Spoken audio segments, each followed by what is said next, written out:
السلام علیکم ورحمۃ اللہ وبرکاتہ۔ ہنگامہ گرم کن جو دل نا صبور تھا، پیدا ہر ایک نالے سے شور نشور تھا۔ غزل کے مطلع میں شاعر فرماتے ہیں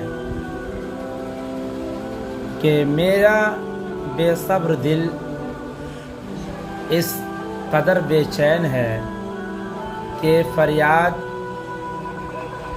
آوازاری میں حد سے بڑھ گیا ہے، اور میری ہر فریاد سے قیامت کا جیسا شور پیدا ہو رہا ہے۔ شاعر نے اپنی فریاد اور آہوزاری کی شدت کو قیامت کے شور سے تشبیہ دیتے ہوئے نہایت مؤثر انداز میں دل کی بے صبری کو بیان کیا ہے۔ اس کیفیت کو دوسرے لفظوں میں وہ خشتے دل کا بڑھ جانے کا کہہ سکتے ہیں۔ پہنچا جو آپ کو تو میں پہنچا خدا کے تیش، معلوم اب ہوا کہ بہت میں بھی دور تھا۔ شاعر فرماتے ہیں کہ جب میں اپنے آپ سے دور تھا، یعنی خود کو پہچانتا نہیں تھا، تو میں خدا سے بھی بہت دور تھا۔ خدا کو پہچاننے کے لیے مجھے پہلے اپنے آپ کو پہچاننے کی ضرورت تھی۔ اپنے آپ کو پہچان کر گویا میں خدا کو بھی پہچان کیا۔ مراد یہ ہے کہ جب تک انسان اپنے آپ کو نہیں پہچانتا، وہ خدا کو بھی پہچان نہیں سکتا۔ آتش بلند دل کی نہ تھی ورنہ اے کلیم، یک شعلہ برق خرمن صد کوہ طور تھا۔ میر اس شعر میں حضرت موسیٰ علیہ السلام سے مخاطب ہو کر فرماتے ہیں کہ اے موسیٰ، آپ کو خدا کا جلوہ دیکھنے کا بڑا شوق تھا، لیکن آپ جلوے کی تاب نہ لا سکے اور بے ہوش ہو کر گر پڑے۔ اگر آپ کے دل میں خدا کو دیکھنے کا شوق عشق کی حد تک ہوتا، تو پھر اس عشق کی آگ کے ایک ہی شعلے سے طور کا تمام پہاڑ جل کر راکھ کے ڈھیر میں تبدیل ہو جاتا۔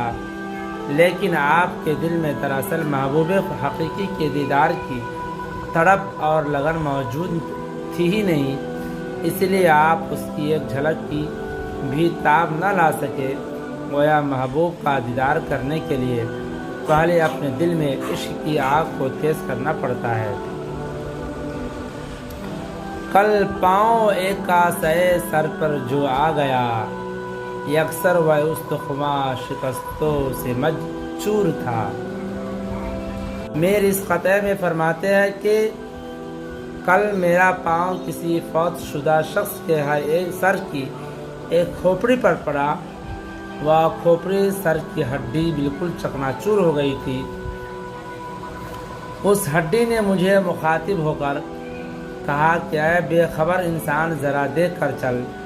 آج تم مجھے روند کر چلے گئے، لیکن تم کیوں بھول گئے کہ ایک دن میں بھی کسی جیتے جاگتے انسان کے سر کی عزت تھی۔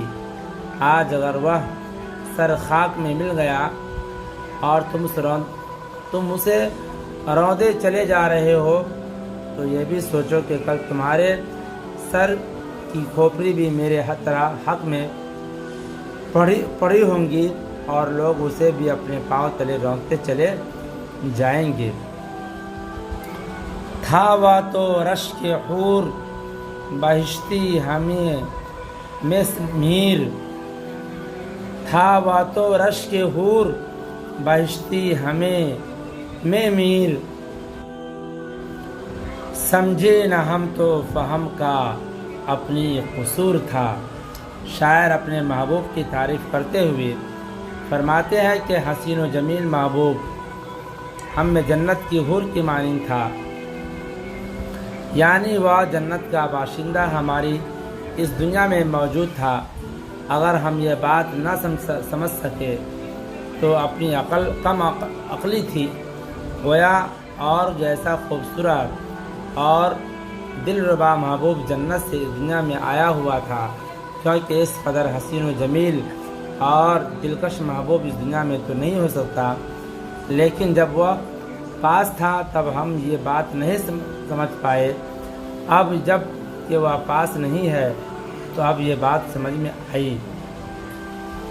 جب کسی نے محبوب کا نام شاعر کے سامنے لیا تو وہ یہ نام سن کر اس قدر بے چین ہوا کہ بڑی مشکل سے اپنے دل کو تھام لیا ہے۔